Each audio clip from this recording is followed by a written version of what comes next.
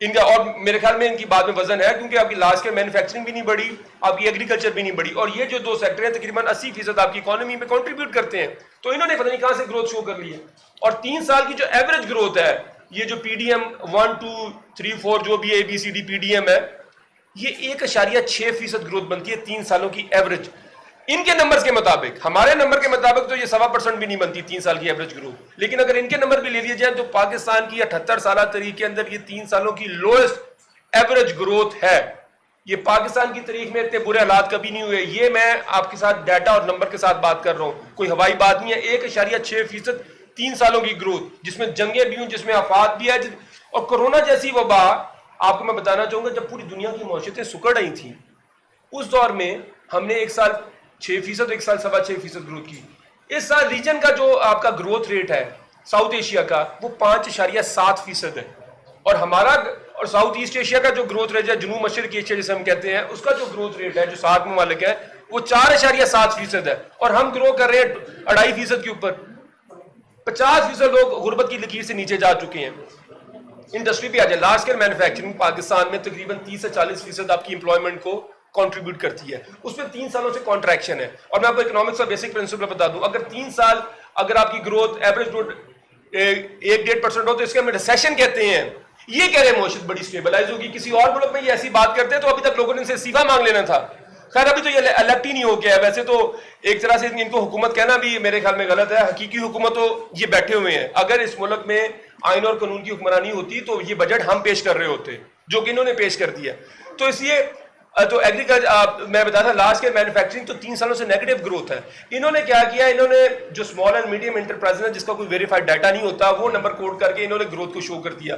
مجھے بات بتائیں کہ یہ جو لارج اسکیل مینوفیکچرنگ ہے, جو پاکستان کے اندر جو اسمال اسکیل جو مینوفیکچرنگ ہے, کسی سے آپ پوچھ لیں انڈسٹری ایکسپرٹ سے, وہ لارج اسکیل مینوفیکچرنگ کو سپورٹ کرتی ہے. وہ کوئی آن اٹس اون وہ کوئی چیز کنٹریبیوٹ نہیں کر رہی تھی, اس کو سپورٹ کر رہی ہوتی ہے. یہ کیسے ہو سکتا ہے کہ لارج اسکیل مینوفیکچرنگ کانٹریکٹ کر رہی ہے اور اسمال اسکیل بڑھ رہی ہے؟ یہ بھی ایک نئی انہونی اس ملک کے اندر ہوئی ہے. 8% وہ بھی. اور میں آپ کو ایک بات بتاؤں کہ ایک واحد حکومت ہے جس کو نمبر فجنگ کے اوپر جرمانہ ہوا تھا, شاید لوگوں کی یادداشت کچھ لوگوں کی کمزور ہو, وہ نونی کی گورنمنٹ کو ہوئی تھی. اور اسحاق ڈار کے جو نمبر فج تھے اس پہ ان کو جرمانہ کیا گیا جنرل مشرف کے دور میں, جنرل مشرف کے دور میں. اور جو ان کے آج کل ان کے ساتھی تھے, آپ تو چھوڑ گئے, ان کو دانیال عزیز صاحب نے بڑا ایک پروگرام ان کو بتایا بھی تھا کہ آپ کو افواج وزیر خزانہ ہے جس کو جرمانہ ہوا تھا. اگلی چیز چلتے ہیں ہم جی. ہم دیکھیں بجلی کی جو کھپت ہے, میں آپ کو بتاؤں کہ ہمارے دور کے اندر بجلی کی جو انڈسٹریل کھپت تھی اس کے اندر اس میں تقریباً 12 سے 13% اضافہ ہوا تھا. کوئی انڈسٹری لگ رہی تھی. اچھا, انڈسٹری کی جو بجلی کی کھپت ہے وہ نیچے آ رہی ہے. انڈسٹری کی جو بجلی کی کھپت ہے وہ نیچے آ رہی ہے, لیکن یہ گروتھ شو کر رہے ہیں. انڈسٹری کی بجلی کی قیمت دیکھیں, ہمارے دور میں جو جیسے میں بتا چکا ہوں جو ٹیرف تھا وہ تو تقریباً 3 گنا کم تھا. اگلی چیز یہ ٹیکسز کی بھرمار ہے. آپ کو میں صرف ایک چیز بتا دوں کہ ہمارے دور کے اندر 17 روپے پیٹرولیم ڈیولپمنٹ لیوی تھی, جو کہ انہوں نے 80 روپے کر دی. یہ مہنگائی کا سب سے بڑا سورس ہے. اور اس سال شنید ہے کہ 100 روپے بھی یہ کراس کر جائے گی. یہ مہنگائی پتہ نہیں کس طرح کنٹرول کر رہے ہیں. اور 3 سالوں کی جو ایوریج مہنگائی ہے وہ 22% ہے. 2 سال کنزیکٹو 30% مہنگائی رہی ہے. نہ کسی ہمارے ریجن میں پاکستان کی پوری تاریخ کے اندر 30% مہنگائی کبھی نہیں ہوئی تھی. انہوں نے 2 کنزیکٹو ایئر کر دی. سو میں کرتا لانگ اسٹوری شارٹ, یہ جو تمام نمبرز ہیں, یہ تمام اس پہ میں آپ کو بتاؤں, اگر آپ 2 گھنٹے بھی بولتے رہے نا, یہ تو اس پہ تو کتاب لکھی جا سکتی ہے کہ جن کی 3 سال کی جو معاشی پرفارمنس ہے, جو ملک کا دیوالیہ انہوں نے نکال دی ہے. تو میرے خیال کے اندر تو کل جیسے شیخ وقاص اکرم صاحب بتا رہے تھے, لوگوں نے اسی میں عافیت جانی ہے. نون لیگ کے لوگ خود پرائیویٹلی کہتے ہیں کہ یہ بجٹ کیا بجٹ ہے, کہ ہم حلقوں میں نہیں جا سکتے. تو میں سمجھتا ہوں کہ اس بجٹ کو یکسر مسترد کرتے ہیں, نمبر کو مسترد کرتے ہیں, اور اس سے مہنگائی میں اضافہ ہوگا, غربت میں اضافہ ہوگا. شکریہ. اسامہ میلا صاحب تسی ادھر آ جاؤ.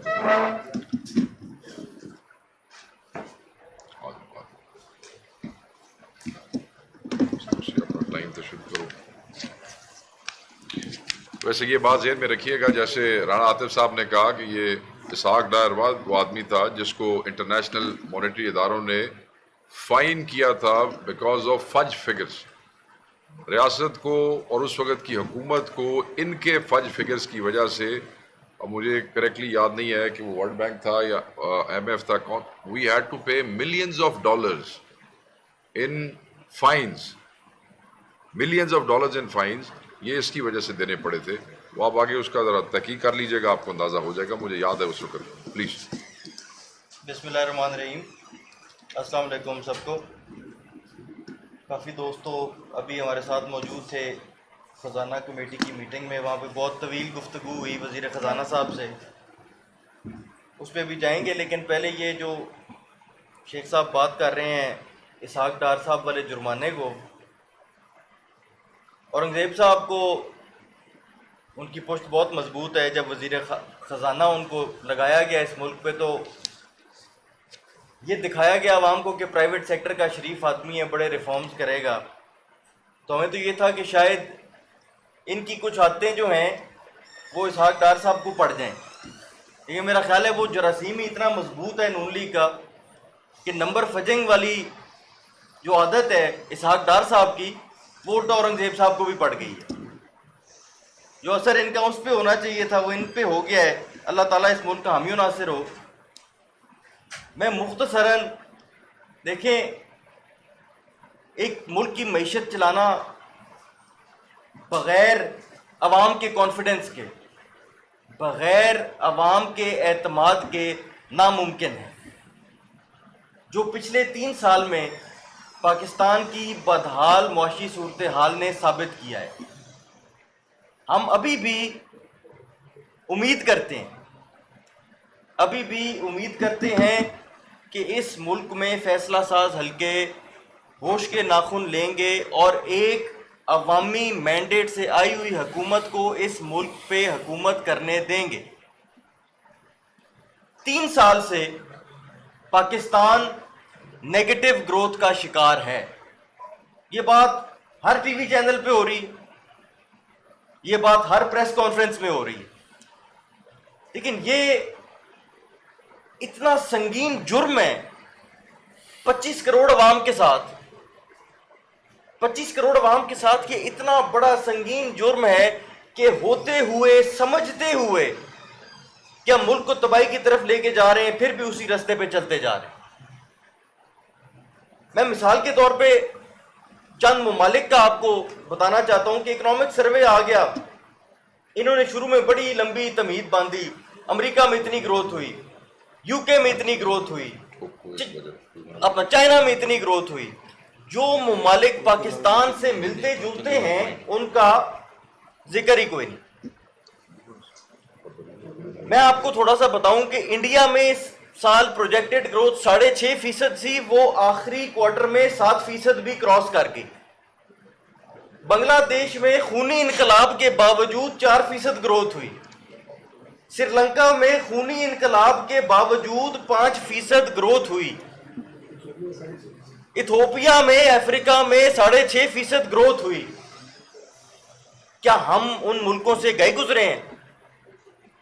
کیا اس ملک کی عوام میں وہ ٹیلنٹ نہیں ہے, یا اس ملک کے صنعت کار کے اندر وہ ٹیلنٹ نہیں ہے, کیا اس ملک کے ایکسپورٹر کے نہیں. یہ محض حکومتی پالیسیوں کی وجہ سے اور عوام کا اپنی حکومت پہ اعتماد نہ ہونے سے پاکستان کی یہ حالت ہے. مہنگائی کی شرح 4.5% حکومت بتاتی ہے. اسٹیٹ بینک کی ویب سائٹ پہ 10.5% لکھی ہوئی ہے کور انفلیشن. اسٹیٹ بینک کی ویب سائٹ, آپ سب بھائی موجود ہیں, اسٹیٹ بینک کی ویب سائٹ کھولیں, 10.5% آپ کی کور انفلیشن ہے. اگر 4.5% ہوتی تو شرح سود ہماری 11% پہ ہوتی. لیکن نا نقل کے لیے عقل چاہیے ہوتا ہے, جھوٹ بولنے کے لیے. اچھا ایس ایم ایز بڑھ گئی. ہم اس 10.5 کو بھی جو سمجھتے ہیں وہ بھی غلط ہے. ہم سمجھتے ہیں اس سے زیادہ ہے کور انفلیشن. ہم سمجھتے ہیں کہ 10.5 سے بھی زیادہ ہے, جو کہ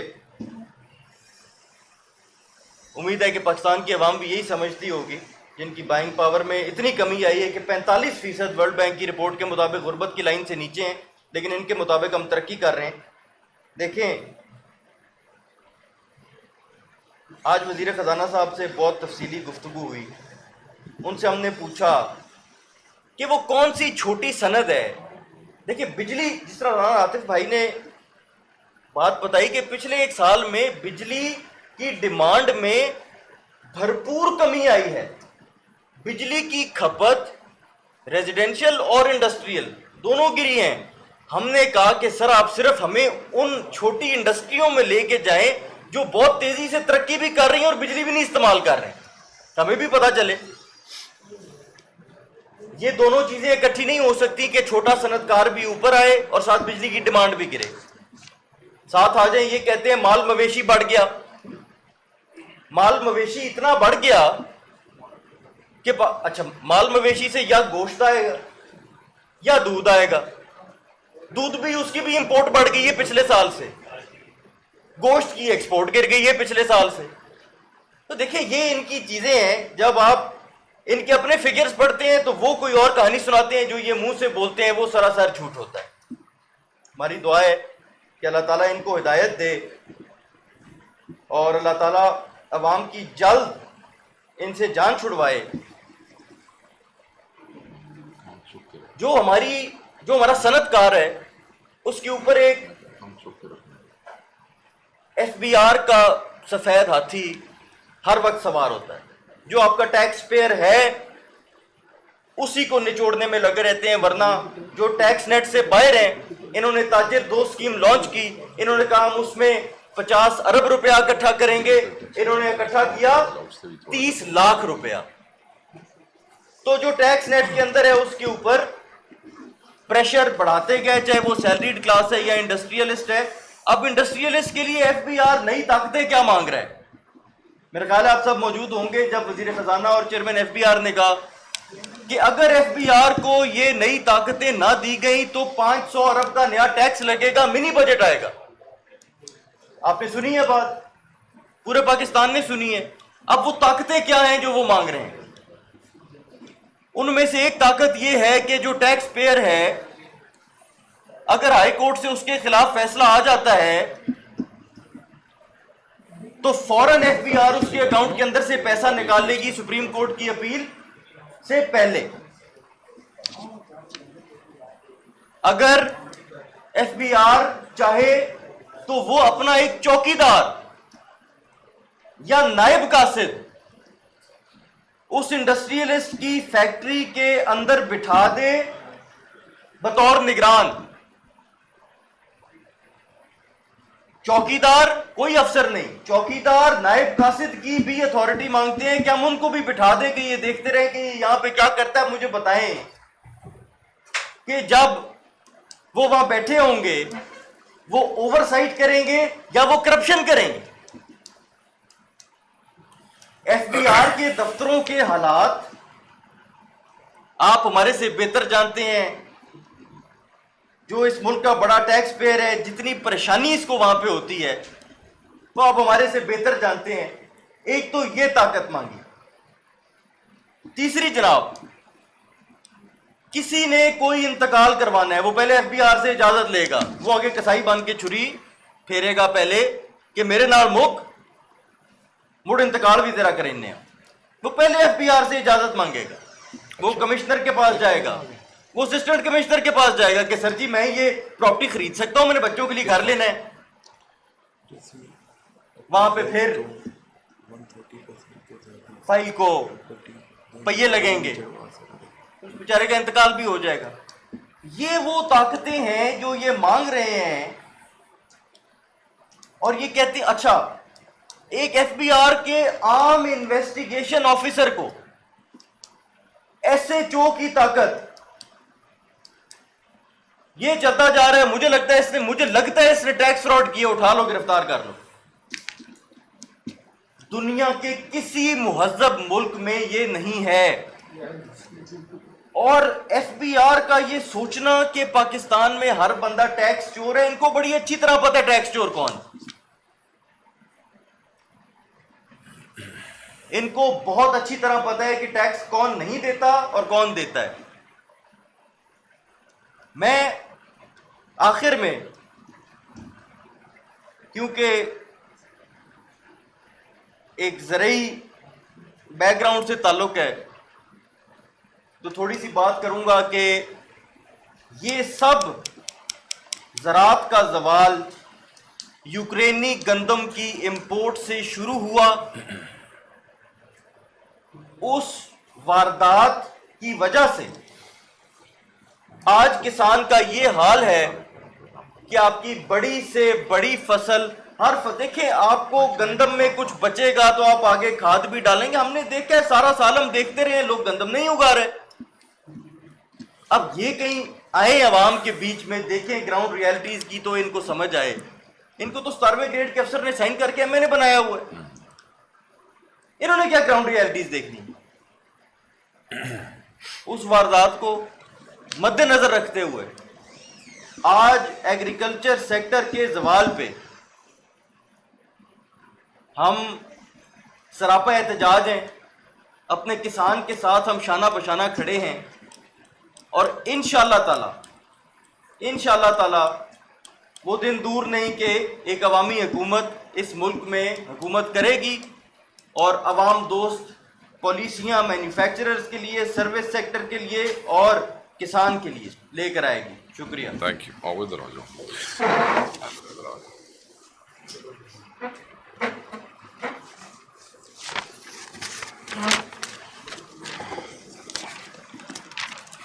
بسم اللہ الرحمن الرحیم.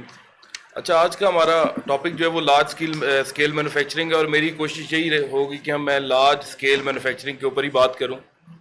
دیکھیں, -1.5% جو ہے انہوں نے جی ڈی پی کے اندر اس کی گروتھ دکھائی ہے منفی کے اندر, اور یہ پرپوز کر رہے ہیں کہ ہم پازیٹیو 3-4% پہ اسے لے جائیں گے. 2-4-5 چیزیں لے جائیں گے. کیسے لے کے جائیں گے؟ کیا انہوں نے بجٹ کے اندر لارج اسکیل مینوفیکچرنگ کے لیے کوئی بجلی کا سبسڈی یا کوئی لو کاسٹ بجلی دی ہے انہیں کہ وہ کمپیٹیٹیو ہو سکیں ود دی انٹرنیشنل ورلڈ؟ کوئی بھی مینوفیکچرنگ ہے اس کی 3 انپٹس ہیں: لیبر, را مٹیریل اور انرجی. لیبر پاکستان کے اندر دنیا کی سستی ترین لیبر موجود ہے. را مٹیریل یا لوکلی پروڈیوسڈ را مٹیریل ہے یا پھر امپورٹڈ را مٹیریل ہوتا ہے. امپورٹڈ جو ہے وہ آپ کو انٹرنیشنل مارکیٹ پرائزز کے اوپر جو ہے وہ اویلیبل ہے. تیسری یہ اہم چیز انرجی. انرجی اگر آپ کو سستی نہیں ملے گی تو آپ کیسے اپنے مینوفیکچرر کو جو ہے وہ کمپیٹیٹیو کر سکیں گے؟ اگر وہ آپ کمپیٹیٹیو نہیں کر سکتے تو آپ لارج اسکیل مینوفیکچرنگ جو مرضی کر لیں, آپ اسے اوپر نہیں لے کے جا سکتے.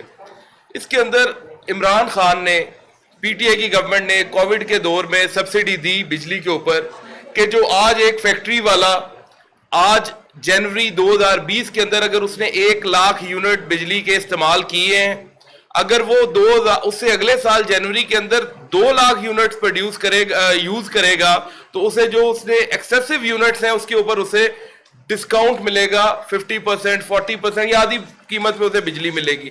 کوئی اس طرح کی چیز انہوں نے بجٹ میں ہمیں دی ہے.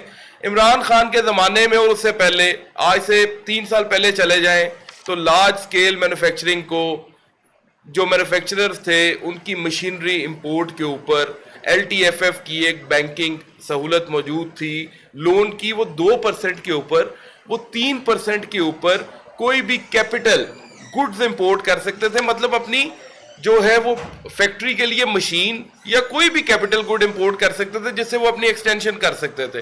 انہوں نے 3 سال جو ہے وہ انٹرسٹ ریٹ, پالیسی ریٹ اتنے ہائی رکھے ہیں کہ لارج اسکیل مینوفیکچرر بیچارہ مر گیا, وہ اپنا کاروبار کرنے کے قابل نہیں ہے, بلکہ اس کے پاس جو اپنا کیپٹل تھا وہ اس کا کیپٹل جو ہے وہ ڈرین ہو گیا. ابھی دوبارہ سے کیا ان کی کوئی ایسی پالیسی ہے کہ یہ 11% والی پالیسی ریٹ کو جو ہے وہ 4-5-6% پہ لے کے جائیں؟ مجھے بالکل یہ والی ان کی پالیسی نظر نہیں آتی. اوپر سے ایف بی آر کے جو ٹارگٹس ہیں وہ میٹ نہیں ہوتے. ابھی جو انہوں نے اپنے 20% مزید ٹارگٹ جو ہے ٹیکس ریونیو کا بڑھایا ہے, تو انہوں نے ٹیکس ریونیو کس سے پورا کرنا ہے؟ ٹیکس پیئر سے. ٹیکس پیئر جو میجر یہ انڈسٹری والے ہیں ان لوگوں سے وہ اپنا ریونیو جو ہے وہ شارٹ فال یہ پورا کریں گے.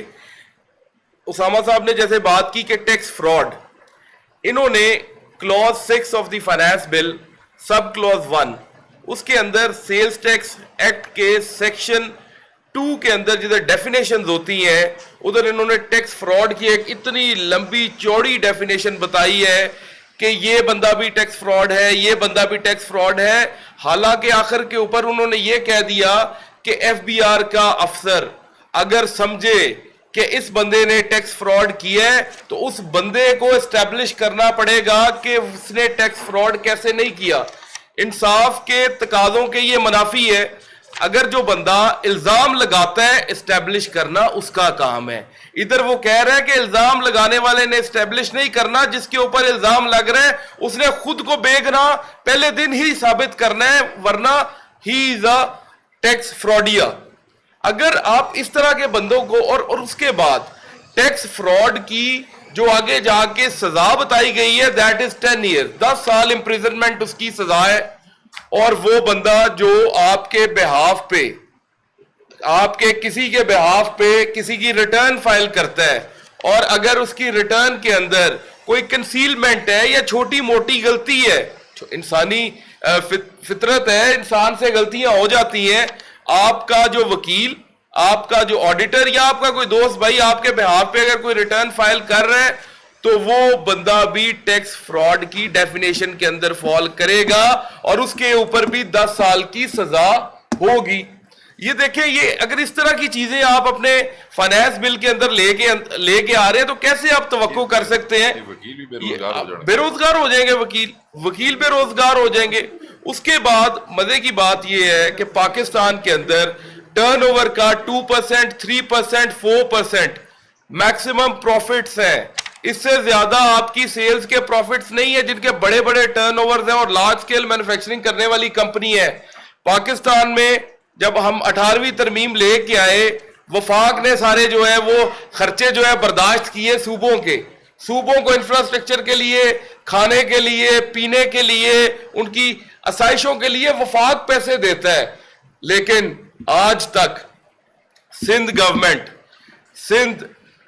گورنمنٹ جو ہے انفراسٹرکچر ڈیولپمنٹ سیس, آج تک وہ ویلیو آف امپورٹ کے اوپر 1.85 چارج کر رہا ہے. مجھے یہ بتائیں 1.85 آف دی ویلیو جو ہے وہ ہر اس امپورٹ کے اوپر چارج ہوتی ہے جو پورٹ کے through Karachi port Qasim, SAPT سے گزر کے چیزیں پاکستان آتی ہیں. سارا انفراسٹرکچر نیشنل ہائی وے کا استعمال ہو رہا ہے, وفاق کے پانی ہے, وفاق کی پورٹس ہیں, انفراسٹرکچر نیشنل ہائی وے جو ہے وہ وفاق ہے. اور اگر کوئی تھوڑا بہت سندھ کا انفراسٹرکچر بھی یوز ہوتا ہے تو وہ بھی تو پیسے وفاق نہیں دیے ہوئے انہیں. یار اگر آپ اس طرح کی چیزیں اور ایمبیگوٹیز جو ہے وہ ہوں گی, اور ایک صوبہ جو اس چیز کا فائدہ اٹھائے کہ میری اگر پانی پاکستان کے ہے نا, تو اگر سندھ کی پورٹس یوز ہو رہی ہیں تو سندھ بھی پاکستان کا حصہ ہے. تو اگر سندھ والے اپنے شہر سے گزر کے آنے کا ہمارے سے, اسے بیسیکلی میں آپ کو آسان الفاظ میں سمجھاؤں تو یہ محصول ہے. محصول چنگیاں جیسے ہوا کرتی تھی, جگہ ٹیکس بھی آپ اسے کہہ سکتے ہیں. یہ جگہ ٹیکس ہے جو سندھ آج تک آپ سے لے رہے ہیں, اور یہ سینکڑوں ارب روپیہ سالانہ اس کی کلیکشن ہے. پاکستان کی ٹوٹل امپورٹ کا 1.85% is collected by the Sindh excise department on imports. یہ اللیگل ہے, یہ غیر آئینی ہے. یہ ٹریڈرز کا, یہ مینوفیکچررز کا, یہ کاروباری لوگوں کا, حالانکہ پاکستان کی عوام تک یہ امپیکٹ جاتا ہے. This is indirect tax, that is not direct tax. یہ نہ اس کا ریفنڈ ملتا ہے جیسے انکم ٹیکس اور سیلز ٹیکس کا ملتا ہے, نہ ہی کوئی اس کی ایڈجسٹمنٹ ہے. یہ فی ہے, یہ لیوی ہے, یہ کاسٹ کا حصہ بن جاتی ہے آپ کی. اس طرح کی چیزیں جو ہے آپ کیٹر نہیں کر رہے. پھر آپ کہہ رہے ہو لارج سکیل مینوفیکچرنگ آپ 3-4% پازیٹیو میں لے جاؤ گے مائنس سے, کیسے پاسبل ہے؟ ہم لوگوں کو پاگل بنا رہے ہو آپ لوگ. ایک سائڈ پہ $1.2 بلین آپ کلائمیٹ فائنینسنگ آپ دنیا سے لے رہے ہو, دوسری سائڈ پہ ہائیبریڈ گاڑیوں کے اوپر, الیکٹرک گاڑیوں کے اوپر, سولر پینلز کے اوپر 18% ٹیکس کر رہے ہو. کل کو کس منہ سے جاؤ گے آپ لوگ باہر کی دنیا سے پیسے لینے کے لیے؟ کس چیز کا آپ گرین فائنانس لوگے, کس چیز کا کلائمیٹ افیکٹ کا فائنانس لوگے انٹرنیشنل ورلڈ سے؟ ہاؤ از اٹ یہ پاسبل کیسے ہے؟ ایک دفعہ یا پھر آپ کا ذہن ہم ایک دفعہ جو ہے وہ باہر کی دنیا سے لے لیں, ہم نے اگلی دفعہ تو آنا نہیں ہے, پھر اگلے جانے اور ان کا کام جانے, ہم ابھی ٹیکس لگائیں. یار جس چیز کے وجہ سے آپ لوگ باہر کے ملک سے قرضہ لے رہے ہو, اسی چیز کے اوپر, انہی چیزوں کے اوپر آپ ادھر ٹیکس بھی کر رہے ہو. یار کچھ تو شرم ہونی چاہیے, کوئی غیرت ہونی چاہیے. یہ اس طرح کی چیزیں زیب نہیں دیتی کسی بھی سمجھدار آدمی کو. اس کے اوپر جو ہے وہ مہربانی کریں. اور دوسرا clause 6 sub clause 16 of finance bill, جس کے اندر انہوں نے سیلز ٹیکس ایکٹ کے سیکشن 37A, 37AA, 37B یہ امینڈ کیے ہیں. اور انہوں نے تھانے کا اختیار دے دیا ہے، ایک تھانے دار کا اختیار دے دیا ہے، اور اس انسپیکٹر کو تھانے دار کا اختیار دے دیا ہے. وہ سمجھے گا کہ یہ چور ہے، وہ چور ہے، میں چور ہوں، یہ چور ہے، کوئی بھی چور ہے، وہ جا کے گرفتار کر کے لے آئے گا، اور اپنے کمشنر کو، اپنے اسسٹنٹ کمشنر کو بھی اطلاع نہیں کرے گا، ضرورت ہی نہیں ہے اسے اطلاع کرنے کی. اور اگر اسسٹنٹ کمشنر سمجھے کہ اس نے غلط گرفتار کیا وہ اسے چھوڑ دے گا. یار یہ کوئی عزت ہے؟ یار ٹیکس پیئر کے لیے، کاروباری بندے کے لیے ایک ایف آئی آر بہت بڑی چیز ہوتی ہے. وہ بیچارہ کانپتا ہے، یار میرے پہ ایف آئی آر ہو جائے گی، مجھے کوئی پکڑ لے گا. آپ اگر اس طرح کی کاروائیاں کرنی شروع کر دو گے تو کون آپ کے ملک کے اندر انویسٹ کرے گا؟ کیسے آپ انڈسٹری گرو کرے گی؟ لارج سکیل مینوفیکچررز جو ہیں، آپ ایک اربوں پتی آدمی کو جس کی ادھر اربوں کی انویسٹمنٹ ہے، ہزاروں کاروبار، ہزاروں لیبر اس کے پاس امپلائڈ ہے، آپ کا ایک تھاندار جاتا ہے اور اسے پکڑ کے گریبان سے جو ہے وہ گرفتار کر لیتا ہے. یہ کدھر کا اصول ہے؟ پہلے اسٹیبلش تو کرو ٹیکس فراڈ، پہلے اسٹیبلش تو کرو وہ گناہ گار، پہلے سول جو اس کے اوپر ہے ذمہ داری وہ تو اسٹیبلش ہو، تو پھر کرمنل جو ہے وہ شروع کرو نا. آپ لوگ کرمنل جو ہے اس کے اوپر کاروائی پہلے کر رہے ہو، سول آپ نے اس کے اوپر ابھی تک اسٹیبلش نہیں کی. یہ دو چار چیزیں ہیں. پھر ٹیکس آن سروسز ہے. یہ مزے کی بات ہے، ابھی انہوں نے نا انٹرمیڈیری کا ورڈ یوز کیا اور آن لائن مارکیٹ پلیس کا انہوں نے ورڈ یوز کیا فائنانس بل کے اندر. آپ سب دوستوں نے پڑھا ہوگا جو اکانومی کو اور فائنانس کو سمجھتے ہیں. انہوں نے کہا کہ جو انٹرمیڈیری جو ہوگا، جو آن لائن مارکیٹ پلیس پہ جس کی چیز بک رہی ہوگی، جیسے ٹی سی ایس ہے، ایمیزون بھی ہے، کیش آن ڈیلیوری والے بھی ہیں، پاکستان پوسٹ بھی ہے، وہ کسی کی چیز بھی کوئی ڈیلیور شلیور کرے گا تو اس کا 2% سروسز کا ٹیکس جمع کرے. سروسز بھائی جان صوبوں کے ایمبٹ میں آتی ہیں، وفاق کے ایمبٹ میں سروسز نہیں ہے. یہ غیر آئینی ہے، پتہ نہیں کیسے کر کے جو ہے وہ آئین سازی کرتے ہیں، ان لوگوں کو پتہ ہی نہیں ہے، یا پھر کم از کم کوئی سوچ وچار کر لیا کریں. ابھی مجھے نہیں پتا یہ پاس بھی کر دیں گے یہ چیز، لیکن کم از کم فائنانس بل دے رہے ہو، یہ چیز آپ کے نالج میں تو ہونی چاہیے تھی.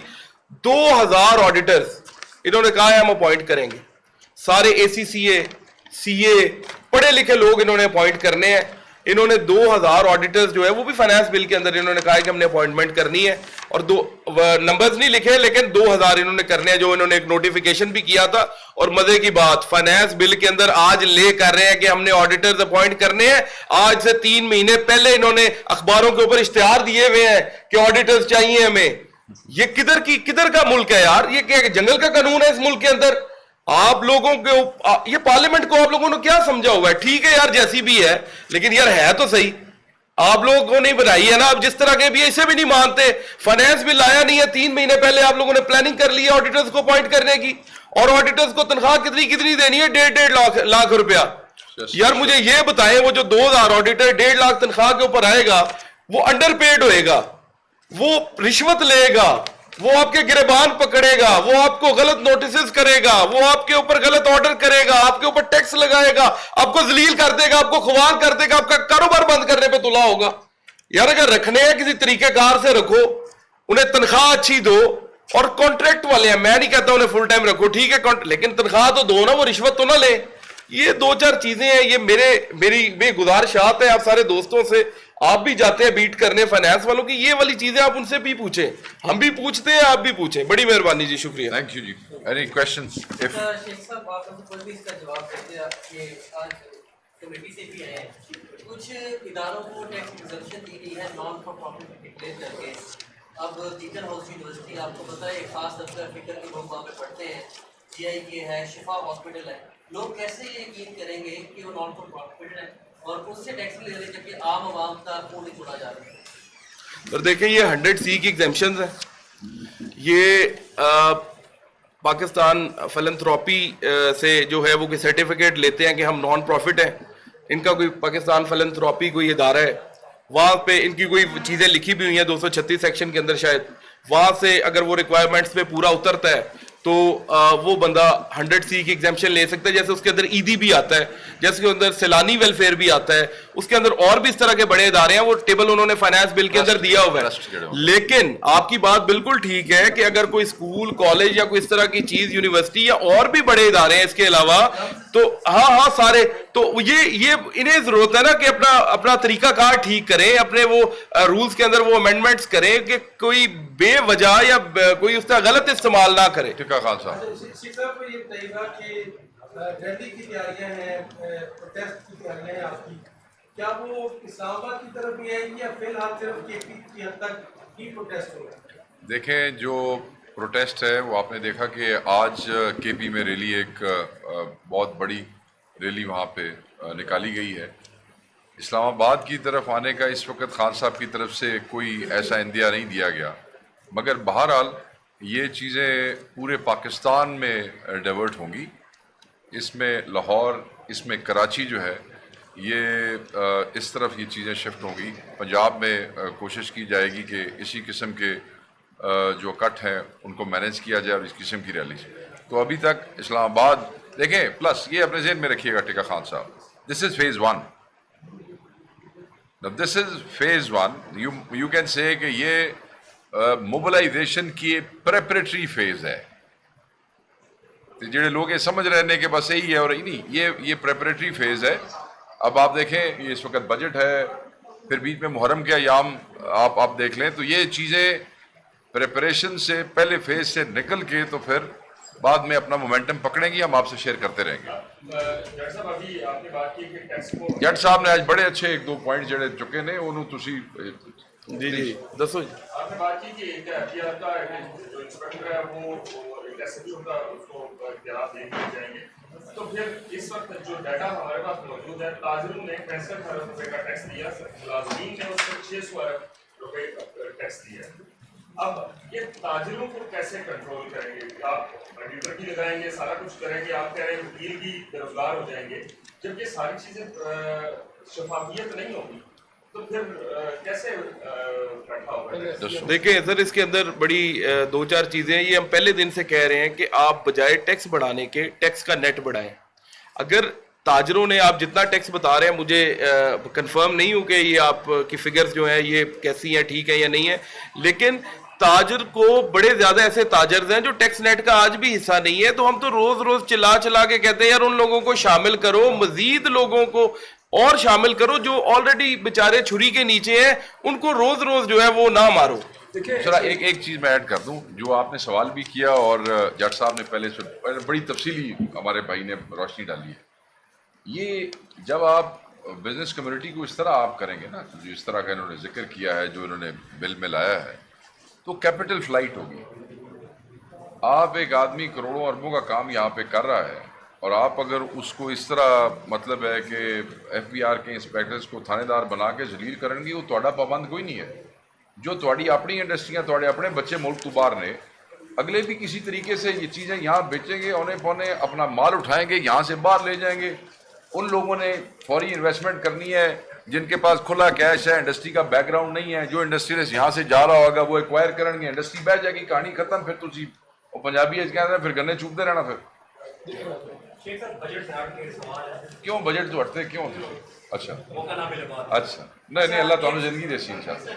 190 ملین کا کیس چل رہا ہے, اس کے لیے خالی میڈیا کے اور بھی کیسز ہیں, ان کے لیے بھی آپ آواز اٹھا رہے ہیں. لیکن بشرا بی بی کے 3 کیسز ایسے ہیں جو 26 نومبر کے 13 جنوری سے ان کی ضمانتیں خارج ہو چکی ہیں. ابھی تک متعلقہ فورک اس کے حوالے سے کوئی بھی نہیں. دیکھیں یہ جو نہیں بالکل نہیں ہے. بشرا بی بی جو ہے وہ اس ساری موومنٹ میں جو لیگل کمیٹی اور لیگل ٹیم ہے اور جو ایشوز ہیں ان میں پارٹ اینڈ پارسل ہیں. عمران خان صاحب اس کے اوپر ہر دفعہ اس بات پہ زور دیتے ہیں, بشرا بی بی کا ذکر کرتے ہیں اپنے کیسز کے ساتھ. لیگل ٹیم جس کو سلمان اکرم راجہ صاحب ہیڈ کر رہے ہیں, مجھے اب اندازہ نہیں ہے کہ ٹیکنیکلی انہوں نے, کیونکہ اس پہ لیگل ٹیم والے زیادہ بتا سکتے ہیں کہ انہوں نے کون سی اپلیکیشن دی یا نہیں دی, مگر لیگل ٹیم یہ فیصلہ کرتی ہے لیگل اسٹریٹجی کا. وہ ہم پولیٹیکل ٹیم لیگل اسٹریٹجی کا فیصلہ نہیں کرتے ہیں, اور کیونکہ وہی سیکرٹری جنرل ہیں and he also heads the legal team, I am sure he is a brilliant lawyer, وہ یہ کر رہے ہیں. ایز فار ایز آواز اٹھانے کی بات ہے, آپ ہماری ٹائم لائنز دیکھ لیں, میجورٹی لوگ جو ہیں وہ بشرا بی بی کے لیے آواز اٹھاتے ہیں. میں نے آپ کے سامنے کئی دفعہ یہاں بات کی ہے, بشرا بی بی کے حوالے سے بات کی ہے. اوبیسلی عمران خان صاحب کا جب ذکر آتا ہے تو وہ ان کی زوجہ ہے. جب عمران خان صاحب کے